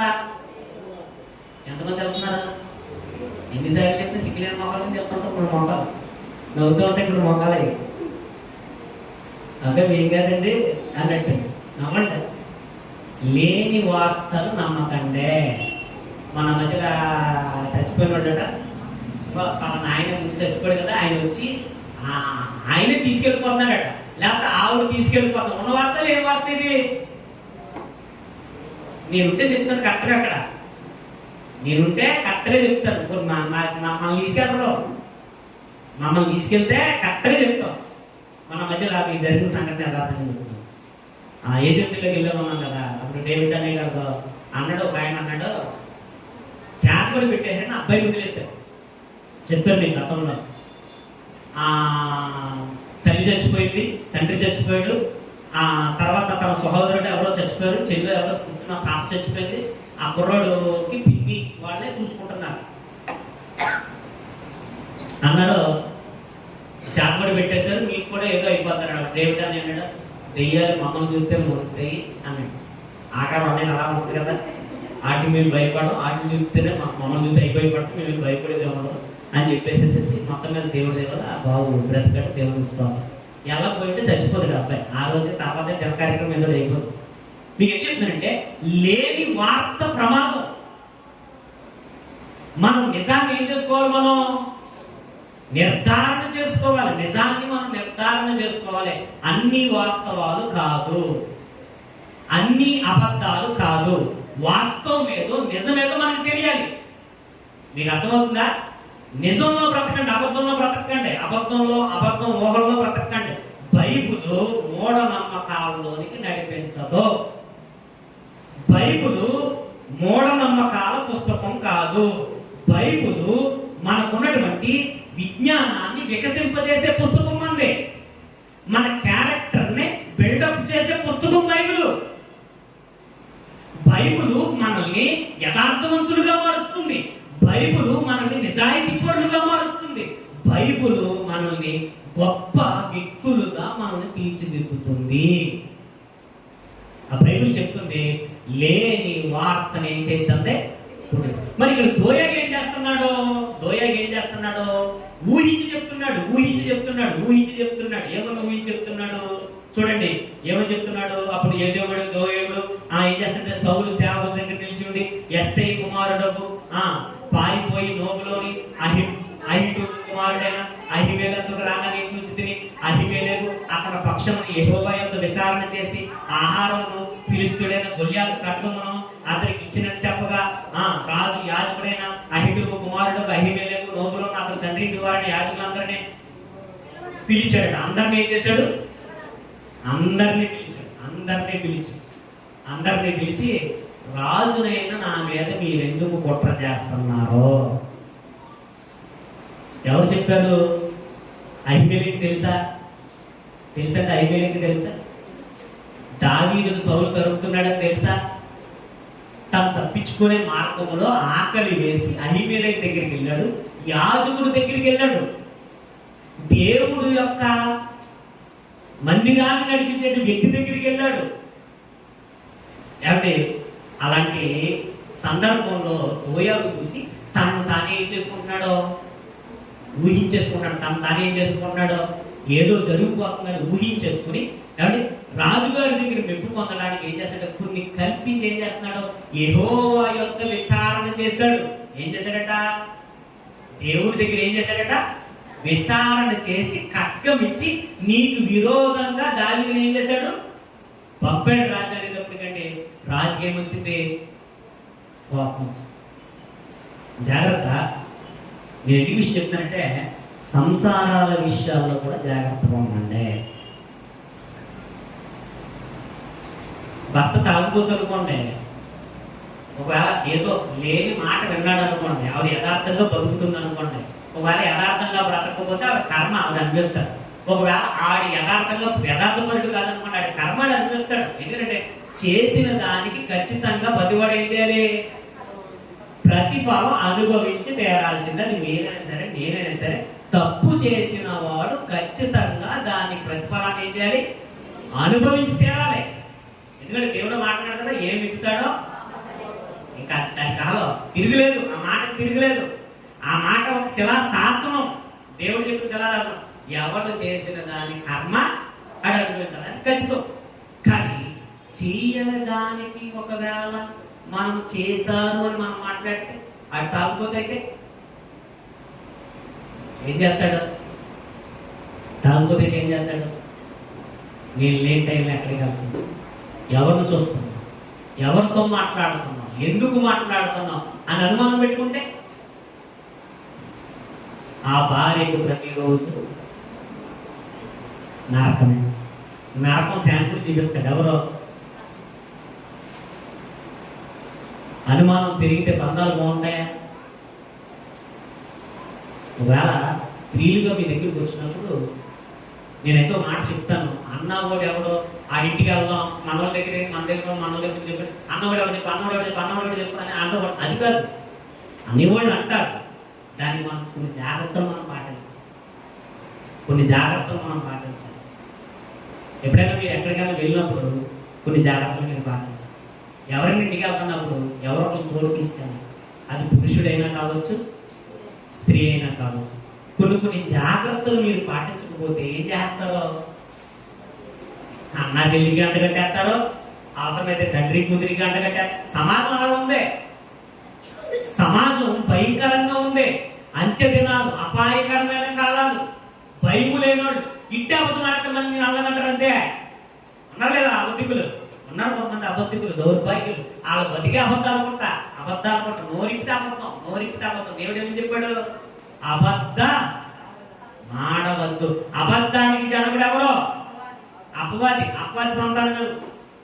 నోరిపితే అబద్ధం. ఎందుకురా నీకు అబద్ధాలు? అది నోరా లేకపోతే మూసినది అని అంటారు కొంతమంది గురించి. ఆయన నోరు కదండి, పురుగులు పుట్టది. అది డ్రైనేజీ కన్నా దరిద్రం. అబద్ధమాడు వారిని యెహోవా అసహ్యించుకుంటాడు. అబద్ధకులు ఏం చేస్తాడు దేవుడు? అసహ్యం. వాళ్ళకి మనకు అసహ్యం. ఎక్కడ మనం అసహ్యించుకుంటాం? మనం పందులు ఉన్నాయనుకోండి, ఆ మురికి ఆ వాతావరణం మనం ఏం చేసుకుంటాం? ముసుగు అలా కాదు, అక్కడే కూర్చుంటాడు, పేడేసి కూర్చుంటాడు. కనుక ప్రియ సంగమ జాగ్రత్త పడండి. ఒక విషయం మన దగ్గరకు వచ్చినప్పుడు జాగ్రత్తగా నిర్ధారణ చేసుకోవటం మంచిది. ఒకవేళ మీకు ఏదైనా విషయం తెలుస్తుంది, నాకు ఏదైనా విషయం తెలుస్తుంది అనుకోండి, డైరెక్ట్గా మాట్లాడేస్తాను. మీ మీద ఏదో వస్తుంది, ఎలా వస్తుందో గురించి జాగ్రత్త పడండి. అన్నవాళ్ళు ఎవరంటారు? అన్నవాళ్ళు కూడా తగ్గట్టు అనవసరం. వచ్చినప్పుడు మనం ఏం చేయాలి? కొన్ని జాగ్రత్తలు పాటించడం ప్రాముఖ్యం. కొన్ని జాగ్రత్తలు మనం పాటించాలి. జాగ్రత్తలు పాటించకపోతే మన క్యారెక్టర్ని ఏం చేస్తారు? మన క్యారెక్టర్ని పాడు చేసి మనం ఒక చెడ్డ వ్యక్తులుగా సమాజంలో మనం చిత్రీకరిస్తారు. మరీ ప్రాముఖ్యంగా స్త్రీలు చాలా జాగ్రత్తగా ఉండండి. మాట్లాడేటప్పుడు కొంచెం డిస్టెన్స్ మెయింటైన్ చేయండి. ఫోన్లు మాట్లాడేటప్పుడు జాగ్రత్తగా ఉండండి. మెసేజ్లు పెట్టేటప్పుడు జాగ్రత్తగా ఉండండి. అనవసరమైన వాళ్ళతో మాటలు కానీ, అనవసరమైన వాళ్ళతో చాటింగ్ కానీ, గంటల తరబడి ఇతరులతో మనం నీకు పనేంటి? ఫోన్తో నీకు పనేంటి? పావు గంటలు, అరగంటలు నీకు పనేంటి? మీ ఆయనతోనా మాట్లాడుకో, ఇబ్బంది లేదు. ఫస్ట్ మాట్లాడుకుంటారు ఏమని? నాకు నీకు నేను లేదే పాటలు అలాగే చెడగొట్టేయండి. మనం అలాగే చెడిపోయాం. అవునా కదా? పెళ్ళి అయిపోయిన తర్వాత ఉండు చేస్తాను, బిజీగా ఉన్నారన్నా అంటారు. ఈ లోపల ఈ గ్యాప్లో ఈ ఆడపడిచోడుకో ఫోన్ చేయటం, లేకపోతే ఆ అక్కకి ఆ అమ్మకో ఫోన్ చేయటం, మధ్యలో వీడికి ఫోన్ చేస్తాడు. ఏంటి ఏం చెప్తాను, ఎవరితో మాట్లాడుతున్నాం అంటే మీరు మాట్లాడుకోక, మీరు మాట్లాడక ఇలా ఆమె ఎవరితో మాట్లాడుకుంటూ ఉంటారు. కనుక కుటుంబాన్ని జాగ్రత్తగా కట్టుకోండి, కుటుంబాన్ని జాగ్రత్తగా కట్టుకోండి. మన కుటుంబం కాపాడుకోవాల్సిన బాధ్యత ఎవరిదే? మనదే. మన కుటుంబాలను కాపాడుకోవాల్సిన బాధ్యత మనదే. కట్టుకున్న భార్యకు చెప్పుకోవాల్సిన బాధ్యత మనదే. భర్తను జాగ్రత్తగా మాట్లాడుకుని కాపాడుకోవాల్సిన బాధ్యత మనదే. మన పిల్లలతో మనం కొన్ని విషయాలు మాట్లాడుకుని జాగ్రత్త చేసుకోవాల్సిన బాధ్యత మనదే. కొన్ని లేనిపోని మాటలు వచ్చినప్పుడు మనం ఏమైపోతాం? గుండె మొక్కలైపోతాం. ఆడికి తాగుడు అలవాటు ఉందా, ఇంకా కుటుంబానికి 10 రోజు ఏంటి బ్యాటింగ్ ఏంటి. నీకు ఎందుకు విషయం చెప్తానంటే, సంసారాల విషయంలో జాగ్రత్తగా ఉండండి, అలాగే సంఘం విషయంలో కూడా జాగ్రత్తగా ఉండండి. సంఘం విషయంలో కూడా జాగ్రత్తగా ఉండండి. మనం మాట్లాడే కొంతమందికి ఒక మాట మాట్లాడితే ఆ మాట ఇంకోలాగా అర్థం చేసుకుంటూ ఉంటాం. ఒక మాట ఒకలా మాట్లాడడం అనుకోండి, ఇంకోటి అర్థం చేసుకుని ఇంకోలా చెప్తాడు, ఇంకోలాగా అర్థం చేసి చెప్తాడు. దాని ద్వారా ఏమవుతుందంటే ఒకరినొకరు ఏం చేసుకుంటాం? సమాజంలో ఉన్నప్పుడు జాగ్రత్తగా ఉండాలి, కుటుంబంలో ఉన్నప్పుడు జాగ్రత్తగా ఉండాలి, అలాగే సంఘంలో ఉన్నప్పుడు జాగ్రత్తగా ఉండాలి. నేను ఎవరిని లక్ష్య చేయాలనుకుంటే మనం ఏం చేస్తారో, మన క్యారెక్టర్ని బయట కుక్కలు చెప్పిన విస్తరణ చేసేస్తారు. కనుక మన క్యారెక్టర్ని బిల్డప్ చేసుకోవాల్సిన బాధ్యత ఎవరిదే? అంటే అలాగే ఒకవేళ ఏదైనా విషయం వస్తే వాళ్ళు ఒకవేళ ఆత్మీయులు అనిపిస్తే పంచుకోండి, మనం జాగ్రత్తగా ఉన్నాం, లేకపోతే ఇలాంటి రూమర్స్ వస్తున్నాయి, ఇలాంటి విషయాలు వస్తున్నాయి, జాగ్రత్తగా ఉండాలి మాట. ఇలా చేసిన పని, ఈ దోయాలు చేసిన పని, ఈ దుర్మార్గుడు, దుష్టుడు, సాతాను సంబంధి ఎవరో దోయాలు. దోయాలు ఎవడనంటే సాతాను సంబంధాడు దోయాలు. వీడికి ఏంటంటే మా చేతి కింద నీరు కావాలి దరిద్రుడికి, మా చేతి కింద నీరు కావాలి దరిద్రుడికి. అంటే ఆ దగ్గర వీడి దగ్గర మా చేతి నీరు తాగడం తప్ప తెలిసిపోతాడు అన్నాడు. జాగ్రత్తగా ఉండాలంటాడు. మా చేతి కింద నీరు తాగే దరిద్రుడు ఎవడో ఈ దోయాలు అన్న దానికి సభ అందరినీ కేకేశాడు. కేకేసినప్పుడు ఏం జరుగుతుంది? 11 చూడండి. సౌలు 13 సౌలు నీవు యెష్షయి కుమారునికి ఆహారమును కట్నమును ఇచ్చి అతని పక్షమున దేవుని యొద్ద విచారణ చేసి అతడు నా మీదకి లేచి నేను జరుగునట్లు వచ్చిండుటకే అతడిని నీవును జతకూడుతును అనగా అహీమెలెకు రాజునకు అల్లుడై నమ్మకస్తుడై ఆలోచనకర్తై నీ నగరిలో ఘనత వహించిన దావీదు వంటి వాడు నీ సేవకులందరిలో ఎవడున్నాడో. అహీమెలెకు మాట్లాడుతున్నాడు, ఒక యాజకుడు మాట్లాడుతున్నాడు, దేవుడి కొరకు యథార్థంగా నిలబడినటువంటి యాజకుడు మాట్లాడుతున్నాడు. ఎవరి గురించి? దావీదు క్యారెక్టర్ గురించి మాట్లాడుతాడు. ఏమని మాట్లాడతాడు దావీదు క్యారెక్టర్ గురించి? అబ్బా గూప్స్ బంప్స్ వస్తాయంటారు కదా. ఎవరి గురించి అంటేనే నీ గురించి నా గురించి ఎలా చెప్పుకుంటారా? ఏమన్నా చెప్పుకుంటారు, మన గురించి ఎలా చెప్పుకుంటారా? అతను లాంటి దుర్మార్గుడు, అతను లాంటి దరిద్రుడు, అతను లాంటి పనికి వాళ్ళు ఎవరన్నాడు అతను ఏమైపోదు. మనం నమ్మకం అన్నదే చాలా విలువైంది. గుర్తుపెట్టుకోండి, నమ్మకాలు పోతే రావు. మన క్యారెక్టర్ని కాపాడుకోవాల్సిన బాధ్యత ఎవరిదే? దేవుని ఆత్మ కలిగిన వాడు తన క్యారెక్టర్ని ఏం చేసుకుంటాడో. ఎక్కడికి వెళ్ళి నీకు దేవుని ఆత్మ ఉందనుకో, పరిజ్ఞానుడు ఒక్కడే మాట్లాడతాడు మన గురించి. ఆ పరిజ్ఞానుడు ఒక్కడే మాట్లాడతాడు మన గురించి, కానీ మిగిలిన వాళ్ళందరూ ఎవరు మాట్లాడతారు మన గురించి? దేవుని ఆత్మ కలిగిన వాడు దేవుడే సాక్ష్యాన్ని కాపాడతాడు. సౌలు గారితో మాట్లాడుతున్నాడు. ఎవరు మాట్లాడుతున్నాడు? దేవుడే యాజకుడు ద్వారా మాట్లాడుతున్నాడు. ఎవరు మాట్లాడుతున్నాడు దావీదు గురించి? మరలా చదవండి, ఎంత బాగుందో. రాజా రాజునకు అల్లుడై నమ్మకస్తుడే. రాజు మీకు అల్లుడు ఎవరు? దావీదు. దావీదు ఎవరు? అల్లుడి మీద మీరు మాట్లాడుతున్నారు. మీ అల్లుడి మీద మీరు మాట్లాడుతుంటా. మీ అల్లుడు ఎలాంటోడో మీకు తెలీదా? నమ్మకస్తుడు. ఇంకేమో మాట్లాడుతున్నాడు? ఆలోచనకర్త. ఎలాంటోడట? మంచి ఆలోచనలు ఆలోచిస్తాడట. రాజ్యం క్షేమం కొరకు ఆలోచిస్తాడట. రాజ్యం బాగోగుల గురించి ఆలోచిస్తాడట. ప్రజలందరూ బాగుండాలని ఆలోచిస్తాడట. ఎవరో మంచి ఆలోచనకర్త దావీదు. ఇంకా చూడండి, నీ నగరిలో అదే కుళ్ళు ఎవరికే? అదే కుళ్ళు ఎవరికే? సౌలు గారు. నీ నగరిలో ఘనత వహించిన దావీదు వంటి వాడు ఎవరున్నాడో నాకు చెప్పు. దావీదు వంటి వాడు లేడయ్యా. అతను ఘనత వహించిన వాడు, నమ్మకస్తుడు. బాగున్నాయి లేదు మాటలు? బాగున్నాయి అమ్మా? మనం కూడా ఎలా ఉందాం? నీ కోడలాంటి కోడలు ఎవరున్నారమ్మా? నీ టీ తీసుకుంటావు. అత్తయ్య గారు తిన్నారని అడుగుతుంది, కొంచెం కూర వేసుకున్నా అని అడుగుతుంది. మా కోడలో వాసన వస్తుందని కలిపేసేసుకుని అడుగుని సారెట్టమండి అంటారు.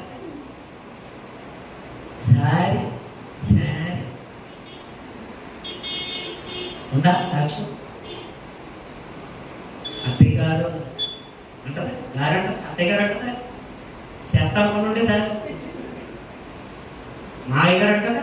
అంటే నీ అల్లుడు అంటాడు, బంగారం అంటే అల్లుడే మీ అల్లుడు,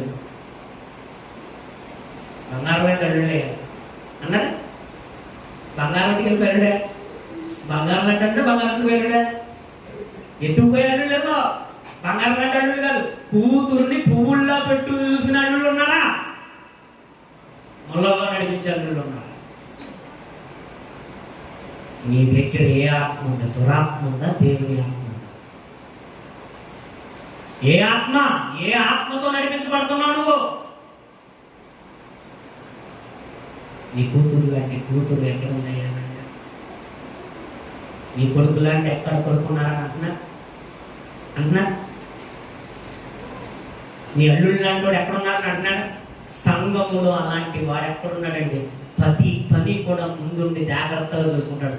ఒక పని అప్పగిస్తే బాధ్యతగా చేస్తాడు. అలాంటి వాడు ఈ సంఘంలో ఎవరున్నాడని నీ గురించి మాట్లాడబడుతుందా? ఆలోచించండి. దేవుని ఆత్మ మన క్యారెక్టర్ని ఏం చేస్తుందంటే కడుతుంది. దేవుని ఆత్మ కోడలుగా నిన్ను కడుతుంది, ఒక కొడుకుగా నిన్ను కడుతుంది, ఒక అల్లుడుగా నిన్ను కడుతుంది, ఒక సేవకుడిగా నిన్ను కడుతుంది, ఒక పనిలో నమ్మకమైన వాడిగా నిన్ను నిలబెడుతుంది. పని చేయాడండి, ఏం చేయాడంటే అలా దులిపి అన్నింటి దులిపేసిపోయాడంటే భూమి దులిపేసేసేసి నీళ్ళెట్టి కడిగేసేసేసేసి నీళ్ళెట్టి కడిగేసి పూజలు దులిపేసి వేసేసానండి. ఏంటి ఇదా దేవుని ఆత్మ? దేవుని ఆత్మ కలిగిన వాడు నమ్మకం ఉంటాడు. ఎక్కడ నమ్మకం ఉన్నాడు? ఎక్కడైనా నమ్మకం ఉంటాడు? చేతివాటం కలిగినాడు. ఇంట్లో అయినా చేతివాటమే, బయట అయినా చేతివాటమే. దేవుని ఆత్మతో నడిపించబడుతున్నామా? దురాత్మతో నడిపించబడుతున్నామా? దురాత్మతో నడిపించబడుతున్న సౌలుని చూడండి, దేవుని ఆత్మతో నడిపించబడుతున్న దావీదుని చూడండి. ఎవరు బాగున్నారో? దావీదు నా ఇష్టానుసారుడైన, ఐ లైక్ ఇట్. ఎవరినే? నాకు చాలా ఇష్టం దావీదు అంటే. I like it. ఎవరినే? I hate you. ఎవరినన్నాడు? నాకు అసహ్యం. సౌలు గురించి నేను పశ్చాత్తాపడుతున్నాను అన్నాడు. పరిచర్యకు వచ్చాడు, దేవుని యొక్క రాజ్యంలో ఒక రాజుగా నియమించబడ్డాడు. ఐ హేట్ యూ సౌలు అన్నాడు. నేను అసహించుకుంటున్నాను అన్నాడు. సౌలు చేసిన పనుల వల్ల దేవుడు వదిలిపెట్టేశాడు. ఒకటి, దేవుడికి ఉపయోగపడ్డావా దేవుడు వాడుకుంటాడో, లేకపోతే ఎవరు వాడుకుంటారో? దెయ్యం వాడుకుంటారు. దేవుడు వాడుకుంటాడా? దేవుడు వాడుకుంటాడో, లేకపోతే ఎవరు వాడుకుంటారో? మీరైనా నేనైనా ఎవరి చేతుల్లో ఉందాం? దేవుని చేతుల్లో ఉందాం. ఈ దోయ ఎప్పుడైతే అలా చెప్పాడో, లేని వార్తను చెప్పాడో, చెప్పినప్పుడు చూడండి ఇంకా ఏమని అంటున్నాడు చూడండి. ఎవరున్నాడు? అతని పక్షముగా నేడే ఆరంభించుతున్నా, అది దూరమగును గాక నా మీదను నా తండ్రి ఇంటి వారి మందును ఈ నేరం మోకుండును గాక. ఈ సంగతుల గురించి కొద్ది గొప్ప ఏమి నీ దాసు నేను నాకు తెలిసినది కాదని రాజుతో మనం చేయాలి. అయ్యా నాకేం తెలియదయ్యా, మీ మధ్య ఏం జరిగిందో ఏంటో నాకు తెలియదు. నాకు తెలిసింది నేను చెప్తున్నాను. మీ మధ్య ఏం జరిగిందో నాకు కొద్ది గొప్ప ఏం తెలియదయ్యా. మీ మీద నేను వ్యతిరేకంగా ఏం చేయట్లేదయ్యా అని ఏం చేశాడట, మనవి చేసుకున్నాడు. మనవి చేసినప్పుడు ఏమంటున్నాడు చూడండి ఒకసారి. అహిమేలెకు నీకును నీ తండ్రి ఇంటి వారందరికీ మరణము నిశ్చయమని చెప్పి యెహోవా యాజకులకు వీరు దావీదుతో కలిసినందున అతడు పారిపోయిన సంగతి తెలిసి చంపుడని తన చుట్టూ నిలిచి ఉన్న ఎవరిని చంపేయమంటున్నాడట, సేవకులను చంపేయమంటున్నాడు. ఎవరిని చంపేయమంటాడు? ఒక నమ్మకమైన యాజకుని ఏం చేయమంటాడు? వాళ్ళ ఇంటి వాళ్ళందరినీ ఏం చేయమంటాడు? సౌలుకి ఏం పట్టిందండి? దురాత్మ పట్టిన వాడు ఏం చేస్తాడు? దావీదు గారు ఎంత మంచి మనసు ఏంటంటే, సౌలు గారిని చంపే టైం వస్తే దావీదు అభిషేకించబడిన వారి మీద ఏం చేయకూడదు అనుకున్నాడు? నా కత్తి పడకూడదు అనుకుని వస్త్రపు చెంగు కోసినందుకు బాధపడ్డాడు. ఎవరో దావీదు మనసు ఎంత గొప్పదంటే, అప్పుడప్పుడు పిల్లల్ని ఏదైనా ఒక చిన్న దెబ్బ కొట్టామనుకోండి, మనకేం కలుగుతుంది? అనవసరంగా వాళ్ళు ఏం చేశారు? కొట్టారు. కొన్నిసార్లు భార్యని ఏమైనా తిట్టామనుకోండి, ఏమనిపిస్తుంది? అరే అనవసరంగా భార్య మనసుని ఏం చేశాను, నేను గాయపరిచాను. కొన్నిసార్లు మనం ఏమనంటే, అరే అనవసరంగా ఒకవేళ అన్నానేమో అని మనం మనసుని ఎలాగైతే గాయపరుచుకుంటామో, ఒకవేళ ఒక చిన్న మాట అన్నందుకే మనం బాధపడతాం, ఒక చిన్న దెబ్బ కొట్టినందుకే మనం బాధపడతాం. కానండి దావీదు మనసు చూడండి, చెంగు కోసినందుకు బాధపడ్డాడట, కానీ సౌలు పేకలు కోసిన ఏం చేయట్లేదు, పేకలు కొయ్యడానికి బాధపడలేదు. దేవుని సేవకులను చంపడానికి ఎంత కుట్ర తెగించాడో చూడండి. అంటే ఎక్కడి నుంచి ఎక్కడ పడిపోతున్నాడు అతను? చంపడం తప్ప. అంటే దురాత్మ పట్టిన వాడు ఎలా మారిపోతాడో, మృగంగా మారిపోతాడు. దురాత్మ పట్టిన వాడు మృగంగా మారిపోతాడు. దేవుని ఆత్మ కలిగిన వాడు కుటుంబాన్ని బాధ పెట్టడు, దేవుని ఆత్మ కలిగిన వాడు సంఘాన్ని బాధ పెట్టడు, దేవుని ఆత్మ కలిగిన వాడు సమాజంలో ఇరుగు పొరుగు వారిని బాధ పెట్టడు. దేవుని ఆత్మ కలిగిన వాడు 10 మందికి ఉపయోగకరంగా ఉంటాడు. దురాత్మ పట్టిన వాడు ఆడికి ఏ ఆలోచన ఉండదు. దెయ్యం ఎలా నడిపిస్తే అలా పోతాడు అంతే. దెయ్యం పట్టింది ఆడికి. దెయ్యం పట్టిన వాడు అలా పోతాడు. కనుక మనం అలా ఉండకూడదు. చూడండి అప్పుడు ఏం జరుగుతుంది? కాదు, పైన చూడండి. రాజు సేవకులకి ఆజ్ఞించాడు. చూడండి 17 చూడండి. యెహోవా యాజకులకు వీరు దావీదుతో కలుసుకున్నందున అతడు పారిపోయిన సంగతి తెలిసి నాకు తెలియకపోయినందున మీరు వారి మీద పడి చంపుడని తన చుట్టూ నిలిచి ఉన్న వారికి కావాలి వారికి ఆజ్ఞించను. రాజు సేవకులు ఎవరు చంపలేదట? రాజుగారు ప్లీజ్ అలా అనకండి. దేవుడి సేవకులండి వాళ్ళు. దేవుడు సేవకులు చెప్పమంటారు ఏంటండి? కొంతమంది దేవుడి సేవకులను కూడా నోటుకొచ్చి మాట్లాడుతూ ఉంటారు. నోటు దురద, అంత దురద ఏమండి అంటారు. దానికి దావీదు ఎలాంటి వాడు అంటే తనకు జారం. దేవుని అభిషేకించిన వారి విషయంలో చాలా జాగ్రత్తగా ఉంటాడు. కానీ దురాత్మ పట్టిన వాడు టంగో స్లిప్ అవడమే కాదు, అవసరమైతే పీకలైన ఏం చేస్తాడు, కొయ్యడానికి కూడా వేస్తాడు. చూడండి ఏం జరుగుతుంది. వద్దు రాజా, తప్పు, మీరు అలాంటి మాట్లాడకండి, తప్పు. వాడి యథార్థమైన సేవకుడు, ఆ యథార్థమైన సేవకుడు జోలికి వెళ్ళకండి, ఆ అహిమేలకు జోలికి వెళ్ళకండి. ఆ యాజకులు సర్వోన్నతుడకు దేవుని యొక్క యాజకులు అని అడ్డగిస్తున్నా ఎవరు మాట్లాడలేదు.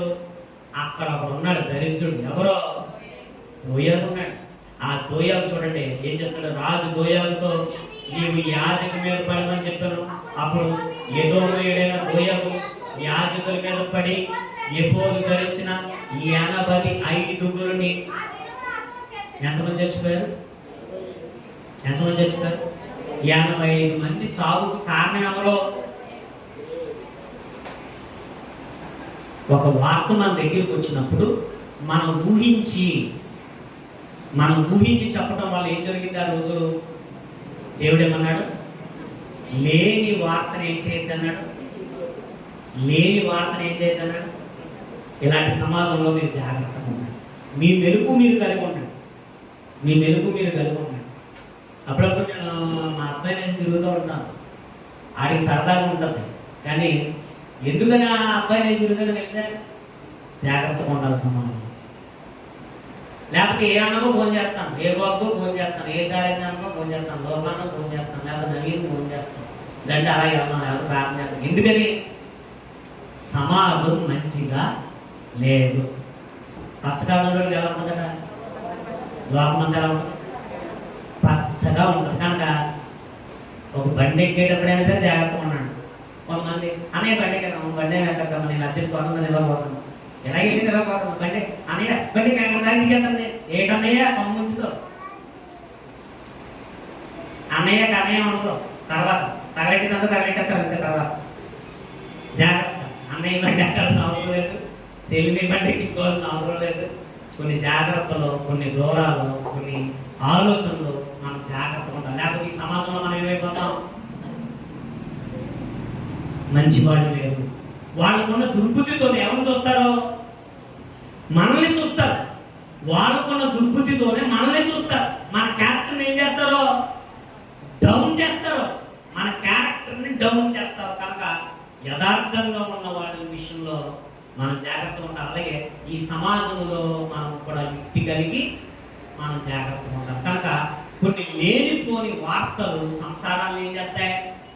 పాడు చేస్తాయి. సంసారాన్ని పాడు చేస్తే ఏమవుతుందో తెలుసా? ఒకటి, ఆడు మానసికంగా చస్తాడు.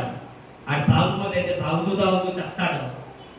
లేదా ఆడు ఆత్మహత్య చేసి చస్తాడు. లేకపోతే పట్టుకున్న దాన్ని ఏం చేస్తాడు? వేగది ఈ సన్నాసాన్ని పెడతాడు, ఊరే సన్నాసాన్ని పెడతాడు. లేకపోతే ఆడి అనుమానంతో మాటలు అని ఆవిడంతటా ఆవిడ పెట్టుకుని పోసి చచ్చిపోవాలి. నీ దగ్గరికి ఏదైనా విషయం వస్తే ఏది పడితే అది వాక్.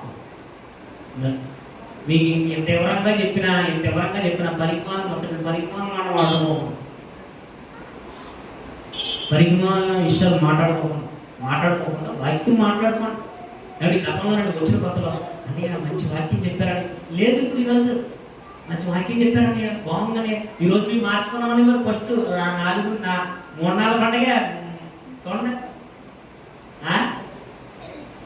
కొత్త ఒక వింత పాత ఒక రోగం అన్నట్టు మాస్టర్ గారు పాత అయిపోయాడు. అందుకే కొత్త తీసుకురావాల్సి వస్తుంది. నెల వాళ్ళు మా మాటలు పాత అయిపోతాయేమో, కొత్త వాళ్ళని తీసుకురావాల్సి వస్తుంది. ఒకప్పుడు దేవుడి మాటలు అంటే మాట బలపరిచిందండి పరమ. ఇప్పుడు ఏమీ లేదు అస్సలు. ఈరోజు వాక్యం చెప్పారండి, బాగుంది, మా జీవితానికి అర్థమైంది అని వాడు ఫస్ట్లో. అప్పుడు ఏమైపోయింది? తెగులు. ఏ తెగులు? భయంకరమైన తెగులు వచ్చేసింది. మీకు ఒక ఎక్స్పెరిమెంట్ చూపిస్తాను. ఎక్స్పెరిమెంట్ చూపించి ఒక 10 మంది నిలబెడతాను. చివరికి వెళ్ళే కొద్ది మీకు ఏమవుతుంది? మీకు అర్థమవ్వాలి. ఈరోజు ఇంకెప్పుడు కూడా ఏ స్త్రీ గురించి మీరు మాట్లాడుకోవాలి. ఒకవేళ తెలిస్తే వాళ్ళతోనే ఇది డైరెక్ట్గానే చెప్పండి. ఏ పురుషుడి గురించి అన్నా తెలిసిందనుకోండి, మీ క్లోజ్ అనుకో, వెళ్ళి కొంచెం జాగ్రత్తగా ఉండండి చెప్పండి. మేలు కోరే స్నేహితుడు ఏం చేస్తాడట? 10 మందిలో అర్థం చేయడు. 10 మందిని మీటింగ్ పెట్టి 10 మందిని ఉప్పర మీటింగ్ పెట్టి మాట్లాడటం. అది ఆడదైనా సరే 10 మందిని పెట్టి ఒకళ్ళ గురించి నువ్వు జాగ్రత్త మాట్లాడుకునేటప్పుడు, వాళ్ళ క్యారెక్టర్ల గురించి మాట్లాడుకునేటప్పుడు మనం జాగ్రత్తగా ఉండాలి. అక్కడ ఎంతమంది చచ్చిపోయారు? 85 మంది చచ్చిపోయారు. కనుక మనుష్యుడు జతపరిచిన దాన్ని ఎవరు వేరు చేయకూడదు. ఒకవేళ నీ మాట మీద కానీ వాళ్ళు వేరైపోతే, మనుష్యుడు జతపరిచిన దాన్ని ఎవరు వేరు చేయకూడదు. మరొక మనుష్యుడు వేరు చేయడానికి, భార్యాభర్తల దాంపత్య జీవితం తెగిపోవడానికి నీ మాట కారణమైందా? వాళ్ళ చావుకి నీ మాట కారణమైందా? దేవుడు ఖచ్చితంగా నిన్ను తీర్పులోనికి తీసుకొస్తాడు. నువ్వు సేవకుల గురించి మాట్లాడినా, భార్యాభర్తల గురించి మాట్లాడినా, ఎవరి గురించి మాట్లాడినా జాగ్రత్త. నిజమైతే తప్ప. ఎందుకంటే చీకట్లో జరిగినది వెలుగులోనికి ఏదో పని చేస్తే ఆటోమేటిక్గా వచ్చేస్తుంది. ఇప్పుడు దేవుడు మాట్లాడాడు కదా, దురాశ గర్భము ధరించి, దురాశ గర్భం ధరిస్తే ఏం కంటదట. ఇప్పుడు ప్రెగ్నెన్సీ అయిందండి, ఒక ఆవిడ ప్రెగ్నెన్సీ అయింది, ఎంతకాలం దాటుతుంది? నెల తెలియదు, 2వ నెల తెలియదు, 3వ నెల తెలియదు, చెప్పండి. 4 కొద్దిగా డౌట్కోండి, 5 కొంచెం పెరిగింది పట్ట, 6 కొంచెం పెరుగుతుంది పట్ట, 7 కొంచెం పెరుగుతుంది, 8 మొత్తం పెరుగుతుంది, 9 నాత పెరిగిపోతుంది, 10 బయటకు వచ్చేది. అవునే కదా? చీకట్లో జరిగింది ఏదో ఒక రోజు వెలుగులోనికి వస్తుంది. ఆ వెలుగులోనికి వచ్చేదాకా మౌనంగా ఉండండి. వెలుగులోనికి వచ్చినప్పుడు వాళ్ళే సిగ్గుపడతారు. చేసింది ఎక్కడికే పోదు, చేసింది ఎక్కడికే పోదు. ఏదో ఒక రోజు బయటపడతారు, ఏదో ఒక రోజు బయటపడతారు, ఏదో ఒక రోజు బయటపడతారు. ఏదో ఒక రోజు దాని ప్రతిఫలాన్ని ఏం చేస్తారు? ఖచ్చితంగా పొందుకుంటారు. అని ఒకవేళ అక్కడ మనం ఊహించుకుంటే ఏం జరుగుతుంది? కొన్ని జీవితాలు, కొన్ని సంసారాలు ఏమవుతాయి? నాశనం. కనుక జాగ్రత్తగా ఉంటే ప్రార్థన చేసుకున్న తర్వాత చిన్న ఎక్స్పెరిమెంట్స్ చూపిస్తాను మీ అందరికీ. ఓకేనా? చిన్న ప్రార్థన చేస్తాను. మహాపురుషుడుగా, మహోన్నతుడా, మహాగణుడ, మా పిల్లలు ప్రేమ కలిగిన దేవ, దయగలిగిన దేవ, మీకు స్థితులు స్తోత్రాలు చేయించుకుంటాం. ఇప్పటి వరకు అంటే కొన్ని విషయాలు కంటే మీ దాసులు ఏంటంటే మమ్మల్ని బాగా చెప్పారు కదా, మీకు స్థితులు స్తోత్రం తండ్రి. ఇవ్వతండి నిన్న వర్తమానం తండ్రి సంఘంలోను కుటుంబాల్లో ఫలించడానికి మీకు చూపించింది. ఏసువారి ఇచ్చిన వాళ్ళు తండ్రి.